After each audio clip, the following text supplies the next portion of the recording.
Nunca olvidaré la mañana en que mi propia familia empezó a repartir mis cosas, mientras yo aún estaba viva. Abrí la puerta de mi habitación y vi la escena. Cajas abiertas, ropa doblada a medias, fotografías que habían estado colgadas durante décadas, ya desaparecidas. La confusión me atravesó como un filo invisible. No sabía si estaba despierta o soñando. Mi nieta pequeña, Sofía, me miraba con los ojos grandes, sin entender por qué su tía y su primo movían mis cosas como si fueran muebles prestados.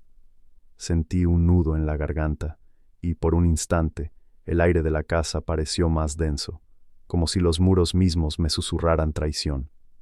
Intenté hablar, pero mi voz salió quebrada, casi inaudible. «Abuela», susurró Sofía, y su tono tembloroso me recordó que incluso los más jóvenes perciben cuando algo no está bien. No había gritos ni escenas dramáticas. Era un silencio pesado, cargado de indiferencia disfrazada de eficiencia. Mientras veía cómo mis recuerdos se empaquetaban en bolsas de plástico, un pensamiento me golpeó con fuerza. ¿Cómo pueden hacer esto sin siquiera decirme nada? Y en ese instante, supe que la vida que conocía había cambiado para siempre. Mi corazón latía con un ritmo extraño, entre miedo, incredulidad y dolor profundo. No era solo mi ropa o mis objetos, era la sensación de que ya no existía para quienes deberían cuidarme. Antes de ese día, mi vida tenía un ritmo tranquilo, casi rutinario, lleno de pequeñas alegrías domésticas. Me levantaba con el aroma del café recién hecho, saludando a mi hijo mayor, Andrés, quien siempre traía un periódico bajo el brazo y un gesto distraído que intentaba parecer atento. Mi casa, aunque modesta, estaba llena de recuerdos. Cortinas amarillas que mi madre había cosido, una vitrina con platos que mis abuelas habían coleccionado y el suave rechinar de las bisagras en la puerta de la cocina que marcaba mi paso diario. Cada tarde, Sofía venía corriendo a abrazarme después del colegio, mientras su hermano Mateo me contaba historias inventadas de superhéroes y dragones. Tenía una relación cercana con mis hijos. Compartíamos cenas los domingos, con risas y discusiones suaves sobre política, la vida y a veces cosas triviales, como la receta perfecta para el arroz con pollo. Nada presagiaba que algo pudiera torcerse. Pensaba que la familia era un refugio seguro, donde los lazos y recuerdos nos sostenían. Incluso mis nietos confiaban en mí para escuchar secretos pequeños, secretos de amigos o de la escuela. Me sentía útil, querida, parte de un entramado que daba sentido a mis días. La vida era simple, cotidiana y cálida, y yo disfrutaba de cada pequeño detalle. El olor a pan recién horneado, el sonido de la lluvia contra los vidrios, el calor de una manta en invierno. Nunca imaginé que esa normalidad se rompería de forma tan brutal. Las primeras señales fueron sutiles, casi imperceptibles. Andrés empezó a llegar más tarde a casa, siempre con excusas, reuniones, tráfico, trabajo extra. Su tono de voz tenía un ligero matiz de incomodidad que no podía ignorar, y su mirada a veces se desviaba hacia los rincones de la sala como si esperara encontrar algo oculto. La señora Marta, quien ayudaba con la limpieza, me comentaba con timidez que había visto a mis hijas y yernos revisando mis armarios mientras yo estaba ocupada en el jardín, pero yo intenté desestimar sus palabras. Quizás era paranoia de mi parte. Sin embargo, cada pequeña coincidencia empezaba a sumar. Una tarde, encontré un recibo de envío de paquetería con mi nombre, pero dirección desconocida. Pregunté y recibí respuestas evasivas. Sentí un peso en el pecho, un mal presentimiento que no se desvanecía. Intentaba convencerme de que todo era inofensivo, que mis hijos solo querían reorganizar la casa o guardar cosas viejas, pero el instinto nunca miente. Empecé a notar cómo mis pertenencias desaparecían de su lugar habitual. Un vestido de mi juventud, libros que había amado, joyas heredadas. Cada ausencia era un pequeño pinchazo que se acumulaba en un dolor más grande. El hogar, antes cálido y seguro, se sentía extraño, como si sus muros escondieran secretos que yo no debía descubrir todavía. La desconfianza crecía lentamente, mezclada con tristeza, y me obligaba a observar con cautela cada gesto, cada conversación que parecía trivial, pero que contenía más de lo que aparentaba. Comencé a hablar más con Sofía, tratando de entender qué veía ella en todo aquello. Sus palabras eran inocentes, pero los detalles que compartía eran reveladores. Tía Carla me dijo que puedo escoger lo que quiera de tu cuarto, abuela. Esa simple frase se me clavó como un cuchillo invisible. Intenté mantener la calma, sonriendo con voz suave. Sofía, mi vida, espera a que hablemos con tu mamá antes de tomar nada. Pero dentro de mí, una mezcla de incredulidad y dolor me atravesaba. Esa tarde, decidí recorrer mi habitación, revisando cada cajón, cada armario, buscando señales de lo que ya habían tomado. Encontré ropa doblada de manera extraña, cajas sin etiqueta y algunas cartas viejas que deberían estar en mi escritorio. Todo parecía normal, a simple vista, pero mi intuición gritaba que algo grave estaba ocurriendo. Empecé a notar conversaciones apagadas en la cocina, risas suaves que cesaban al escuchar mis pasos, miradas fugaces entre mis hijos que no se cruzaban conmigo. Esa sensación de traición estaba creciendo, un peso que me impedía disfrutar incluso de las pequeñas rutinas de antes. No quería creerlo, pero cada pequeño detalle confirmaba mi temor. Mis pertenencias, mis recuerdos, estaban siendo tratados como si ya no pertenecieran a mí. Y mientras me sentaba en mi sillón favorito, oliendo el aroma del café recién hecho que ya no lograba reconfortarme, supe que pronto tendría que enfrentar la verdad. Fue un martes, mientras limpiaba la sala antes de la llegada de Sofía y Mateo, que todo se reveló de golpe. Encontré la caja de mis álbumes de fotos abierta en el piso del pasillo, y sobre ella, un papel que parecía olvidado. Una lista de mis pertenencias, dividida entre ellos, como si ya hubieran hecho un inventario de mi vida. Mi respiración se aceleró, y un temblor recorrió mis manos mientras sostenía el papel. Cada línea era una traición silenciosa. Collares de la abuela, para Carla, libros de cocina, para Andrés, ropa antigua, para Marta. No podía creerlo. Sentí que la habitación se cerraba a mi alrededor y que el aire se volvía más denso, cargado de silencio y mentira. Llamé a mi hijo, Andrés, con la voz temblorosa. ¿Qué es esto? Él bajó la mirada, y por un segundo, el reflejo en sus ojos me mostró culpabilidad. Intenté mantener la calma, pero el nudo en mi garganta me impedía hablar con claridad. Sofía entró y me abrazó con fuerza, percibiendo mi desorientación, y susurró, «Abuela, ¿estás enojada?» Fue entonces cuando comprendí la magnitud de lo que estaba ocurriendo. No era solo un error, no era descuido, era deliberado. Cada objeto que amaba, cada recuerdo que había cuidado con tanto cariño, estaba siendo repartido como si yo no existiera. Ese momento marcó el inicio de un dolor que no había sentido antes, un sentimiento de abandono por quienes deberían protegerme y amarme. Decidí enfrentar a Andrés primero. Lo encontré en la cocina, con una taza de café en la mano, intentando aparentar normalidad. «Andrés», dije con voz firme pero temblorosa, «¿por qué están repartiendo mis cosas sin preguntarme?» Él tragó saliva, evitando mi mirada, y finalmente murmuró, «Mamá, pensé que sería más fácil para todos». ¿Más fácil? Mi voz se quebró. ¿Más fácil que yo esté viva y ustedes decidan sobre mis recuerdos? La cocina se llenó de un silencio pesado, interrumpido solo por el goteo del grifo. Sus palabras eran un intento de justificar lo injustificable, y mi corazón se rompía en cada sílaba. Me acerqué y señalé las cajas abiertas en el pasillo. «Mira esto, Andrés. Estos son mis años, mis historias, mis recuerdos. ¿Cómo pueden sentir que tienen derecho a esto?» Él bajó la mirada otra vez, y por un instante creí que iba a llorar. «No queríamos lastimarte», susurró. «Solo creímos que te hacía falta descansar de todo eso». Mi dolor se mezcló con rabia, con incredulidad. Cada palabra parecía una cuchillada más profunda.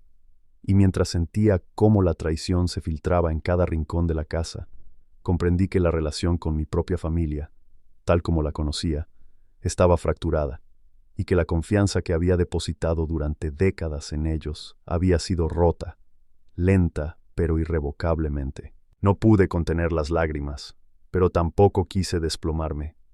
Caminé lentamente por la sala, tocando cada objeto que aún estaba intacto, recordando historias, el collar que mi madre me había dado, la caja de cartas de mi abuela, los libros que habían enseñado a cocinar a mis hijos.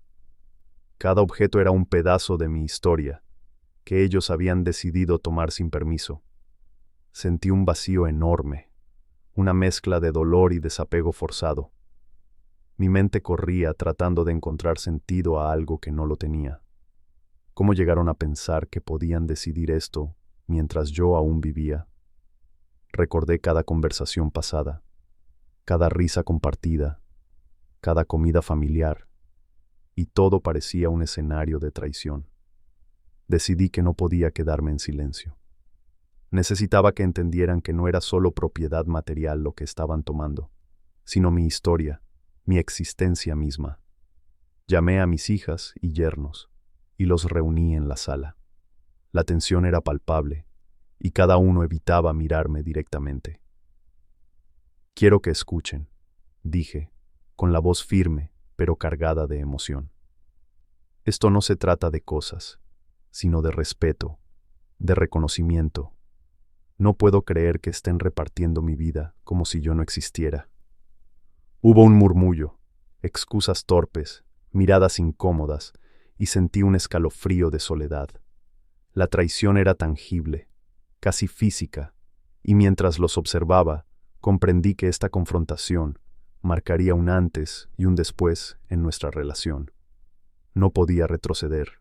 Era el momento de poner límites claros, incluso si eso significaba enfrentar la resistencia de quienes más amaba. Esa tarde, cuando finalmente se fueron, me senté en mi sillón favorito, rodeada de cajas y recuerdos que todavía conservaban mi aroma y mi esencia. Cerré los ojos y sentí un llanto profundo, no solo por las cosas perdidas, sino por la imagen de mi familia cambiada. No eran malas personas, lo sabía. Cada uno tenía sus motivos, sus ideas equivocadas sobre lo que era lo mejor para mí. Pero la realidad era innegable. Me habían ignorado, tratado como si ya no existiera, y eso dolía más que cualquier pérdida material. Recordé las historias de mi madre y de mi abuela, quienes siempre hablaban de dignidad y respeto dentro de la familia, y sentí que debía mantenerme firme. Mientras mi corazón latía con dolor y resignación, también sentí que algo dentro de mí despertaba, una determinación silenciosa, una necesidad de restaurar mi espacio, mi historia, mi voz. No sería fácil, y sabía que este camino traería confrontaciones, dolor y momentos de soledad, pero también comprendí que, para sanar, debía enfrentar la verdad. Esa noche, antes de dormir, miré las cajas dispersas y susurré para mí misma: mi vida, mis recuerdos, aún me pertenecen, y nadie podrá arrebatármelos sin aprender la lección. En ese instante, sentí que el primer paso hacia la recuperación había comenzado, un paso que requeriría paciencia, astucia y fuerza emocional. Después de esa tarde, decidí que no podía quedarme pasiva. Mi corazón estaba adolorido, pero mi mente necesitaba claridad. Empecé a organizar lo que aún quedaba en mi habitación, separando cuidadosamente mis cosas más preciadas y guardándolas en un lugar seguro. No quería que mi dolor se transformara en caos. Necesitaba demostrar que, aunque herida, aún conservaba control sobre mi vida. Cada objeto que tocaba me traía recuerdos. La pulsera que mi madre me había dado, los libros de recetas que había heredado de mi abuela, las cartas de mi juventud guardadas en un cajón secreto. Mientras los colocaba en cajas etiquetadas con mi letra, sentí una mezcla de tristeza y determinación. No era venganza lo que buscaba, sino justicia silenciosa, un mensaje claro. No podían tratar mi vida y mis recuerdos como si fueran meros objetos sin valor. Esa noche, escribí una carta dirigida a cada hijo y yerno, explicando mis sentimientos, mi dolor y la importancia de respetar mis pertenencias.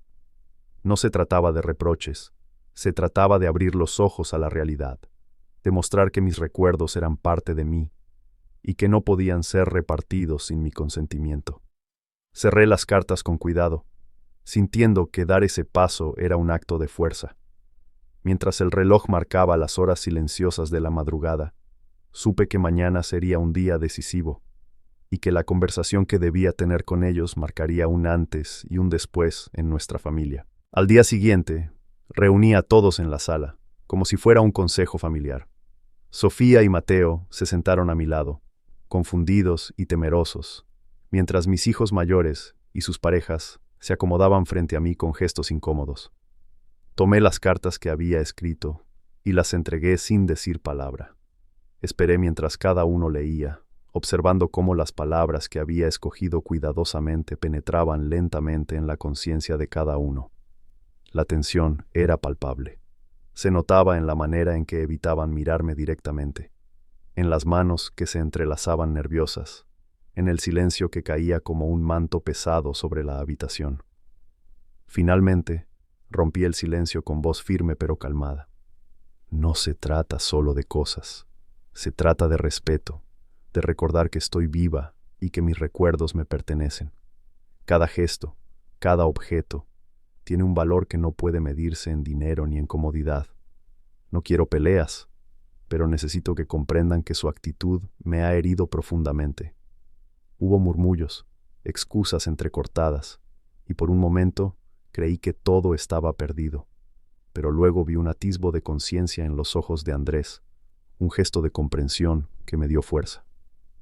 Comprendí que este enfrentamiento no sería fácil, pero era necesario para restaurar el respeto y la dignidad que habían sido ignorados durante demasiado tiempo. A partir de ese momento, establecí reglas claras.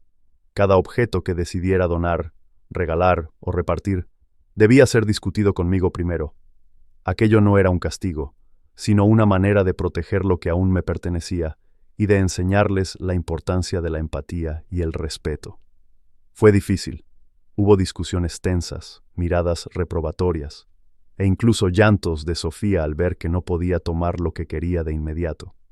Pero poco a poco, cada miembro de la familia comenzó a comprender que mi postura no era caprichosa, sino un acto de cuidado hacia mí misma. Cada conversación me fortalecía. Cada explicación que daban sobre sus acciones me permitía ver sus motivaciones, aunque no las compartiera. Comprendí que nadie actúa desde la maldad absoluta. A veces, la ignorancia y la prisa nublan el juicio.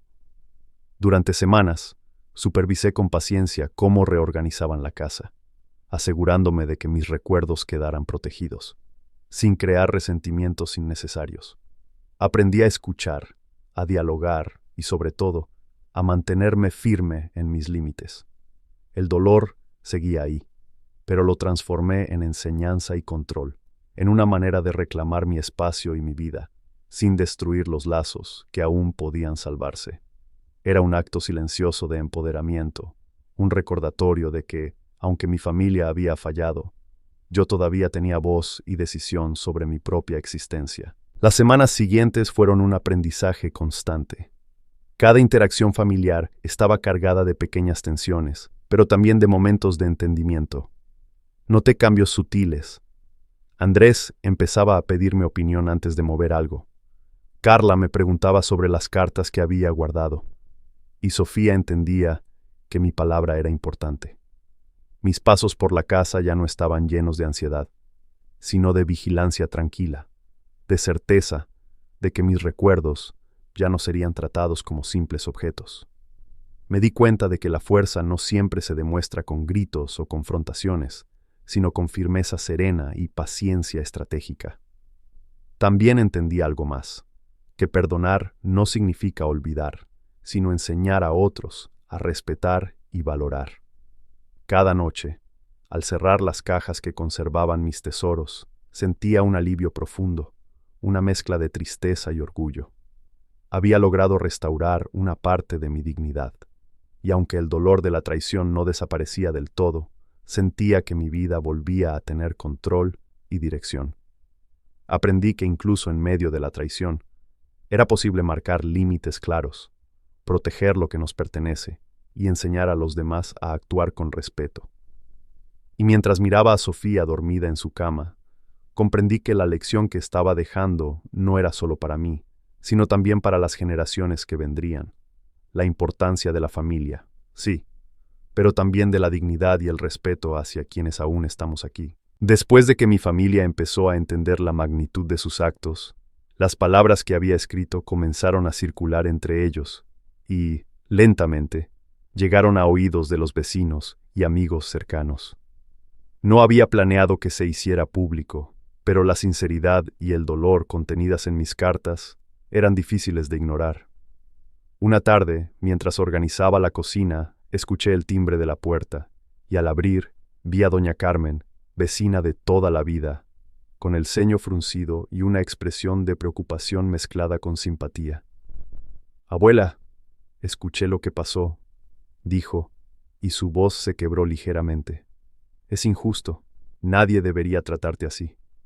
Sus palabras fueron un bálsamo inesperado.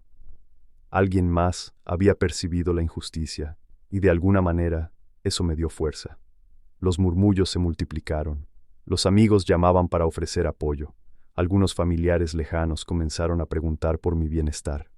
Incluso en el mercado, escuchaba comentarios de extraños que conocían a mis hijos, miradas sorprendidas, susurros que hacían eco de la traición que había vivido. Fue extraño, porque mientras antes sentía que estaba sola, ahora el mundo parecía tomar partido silenciosamente a mi favor. Mis hijos comenzaron a enfrentar preguntas incómodas, excusas torpes y miradas de reproche que no podían evadir.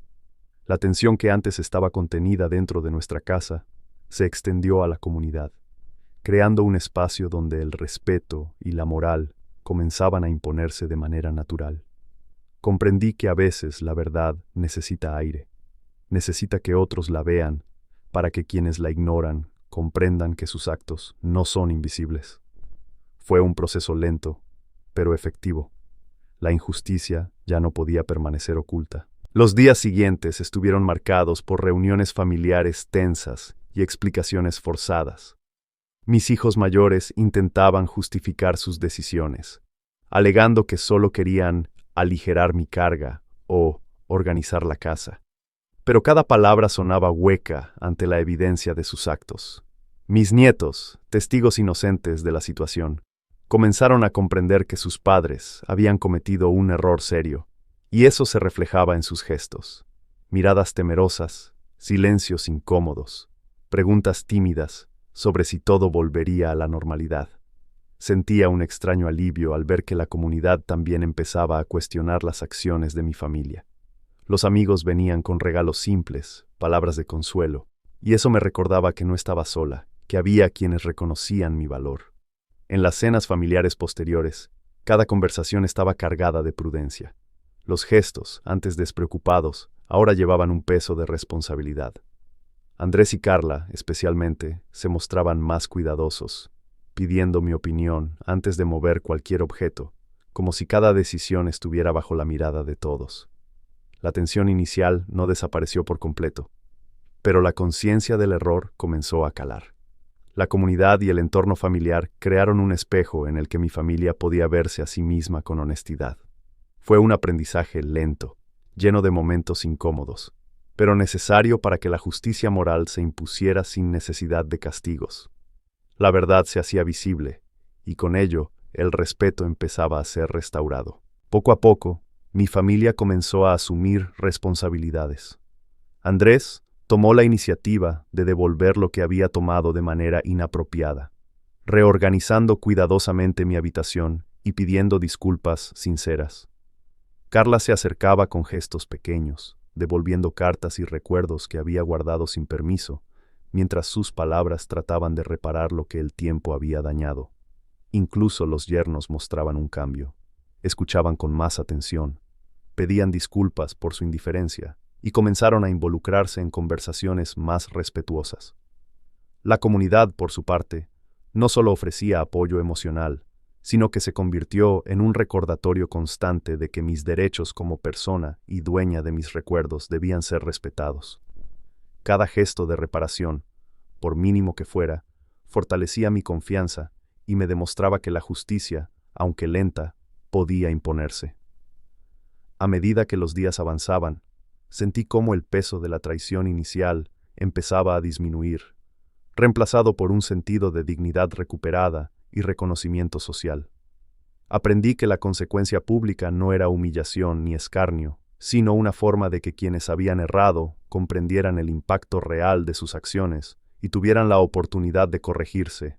Cada gesto, cada palabra de arrepentimiento confirmaba que la verdad y la justicia moral siempre encuentran su camino, incluso cuando la traición parecía haberlo destruido todo. Finalmente, cuando las cajas regresaron a sus lugares originales y cada objeto volvió a su sitio, sentí una paz silenciosa recorrer la casa. No era un alivio absoluto, porque el dolor de la traición no desaparece de la noche a la mañana, pero sí era un descanso para el alma, la sensación de que la dignidad había sido restaurada. Mis hijos comprendieron la importancia de respetar no solo las pertenencias materiales, sino también los recuerdos y la historia de quien aún está viva. Las conversaciones volvieron a ser sinceras, con un nuevo nivel de cuidado y consideración. La comunidad continuaba cercana, y la experiencia me enseñó que el reconocimiento social puede ser un aliado poderoso cuando los vínculos familiares se tensan por el egoísmo o la prisa. Cada gesto de respeto que recibía me recordaba que la justicia no siempre es ruidosa. A veces se manifiesta en miradas, palabras y acciones silenciosas que corrigen errores sin causar daño adicional. Mientras me sentaba en mi sillón favorito, rodeada de los recuerdos que aún me pertenecen, comprendí que la lección había sido aprendida y que, aunque la traición había marcado un capítulo doloroso, la reparación y el respeto podían reconstruir la armonía perdida. La dignidad recuperada era un triunfo silencioso, uno que enseñaba a mis hijos y nietos la importancia de actuar con conciencia y respeto hacia quienes aún estamos presentes. Después de que la verdad se hizo evidente para todos, empecé a sentir una mezcla de alivio y cansancio. Ya no se trataba solo de mis pertenencias, sino del aprendizaje que la familia debía asumir sobre respeto y empatía. Mis hijos, conscientes de sus errores, comenzaron a acercarse con un esfuerzo genuino, aunque incómodo al principio, tratando de enmendar lo que habían hecho. Me senté con cada uno por separado, escuchando sus explicaciones, sus disculpas entrecortadas y sus justificaciones torpes, y poco a poco fui entendiendo sus motivaciones. No era maldad, sino una confusión entre lo que pensaban que me haría feliz y la necesidad de control que a veces invade a quienes creen que saben lo que es mejor. Cada conversación requería paciencia y firmeza. No podía permitir que la emoción me desbordara, pero tampoco podía ignorar el dolor que habían causado. Comencé a reorganizar mi hogar, colocando los objetos más preciados en lugares seguros, y en cada gesto de cuidado sentía cómo recuperaba mi voz y mi autoridad dentro de mi propia casa.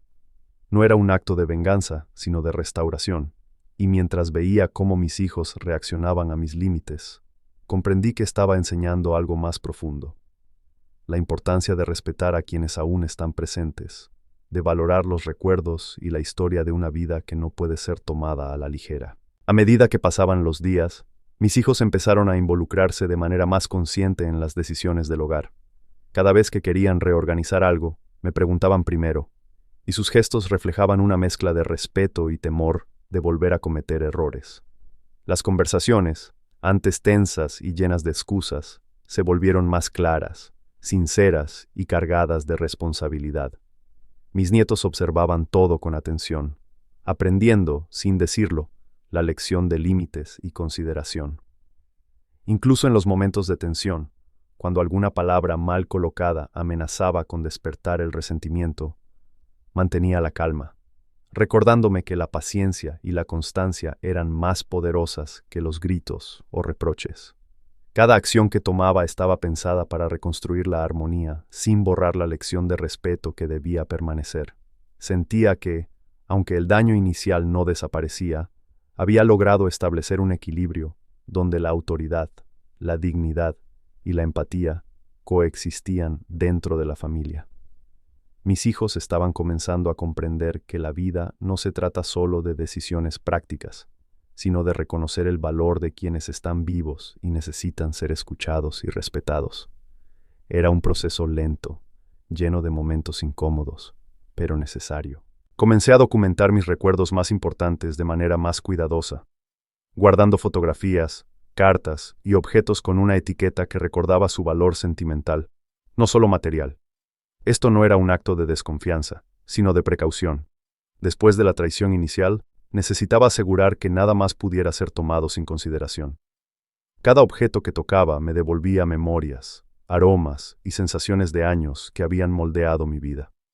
Mientras los acomodaba, también hablaba con mis hijos, recordándoles con suavidad, pero con firmeza, que cada gesto cuenta y que la familia se fortalece cuando el respeto mutuo prevalece. Empecé a notar cambios en su comportamiento. Andrés, quien antes parecía distraído, ahora preguntaba mi opinión sobre todo. Carla empezó a involucrarse más en conversaciones sobre la casa, y los yernos mostraban un cuidado mayor, como si comprendieran finalmente que mis pertenencias no eran simples objetos, sino parte de mi historia y mi identidad. La tensión que había existido comenzó a disminuir, reemplazada por una atmósfera de respeto silencioso, una especie de reconciliación basada en la conciencia y no en la imposición. Comprendí que la acción más poderosa no era confrontarlos continuamente, sino demostrar firmeza, paciencia y coherencia en cada decisión y cada palabra. Con el tiempo, mi hogar recuperó la calma y la armonía, aunque marcada por la memoria de la traición inicial. Mi familia aprendió a valorar los límites y la importancia de actuar con consideración hacia quienes aún estamos vivos. Y yo aprendí que la fuerza no siempre se mide con la voz alta, sino con la firmeza tranquila de quien conoce su valor y su dignidad. Cada gesto de respeto que recibía me recordaba que, aunque las heridas tardan en sanar, la perseverancia y la claridad de principios permiten reconstruir la confianza. Mis nietos, observando cada interacción, comprendieron sin necesidad de palabras la importancia de la empatía y el respeto, y eso me llenó de esperanza para el futuro. La acción, la paciencia y la coherencia habían transformado la traición en una lección de vida, no solo para mis hijos, sino para todos quienes compartimos el hogar y los recuerdos. Cada día, al cerrar las cajas con mis objetos más queridos, sentía que no solo había recuperado mis pertenencias, sino también la autoridad sobre mi propia historia, y que la justicia silenciosa de mis acciones había dejado una marca duradera en mi familia. El cambio en la dinámica familiar no pasó desapercibido para la comunidad. Los vecinos comentaban con asombro y respeto cómo había enfrentado la situación, y muchos me buscaban para saber cómo había logrado que mis hijos comprendieran la importancia del respeto y los límites. Doña Carmen y varias amigas se acercaban a mi casa con frecuencia, ofreciendo su compañía y apoyo, recordándome que no estaba sola. Incluso en reuniones casuales en el mercado o la iglesia, surgían comentarios sobre la responsabilidad de mis hijos y la forma en que yo había manejado todo con dignidad y paciencia. Mis hijos comenzaron a sentir la presión social de manera natural.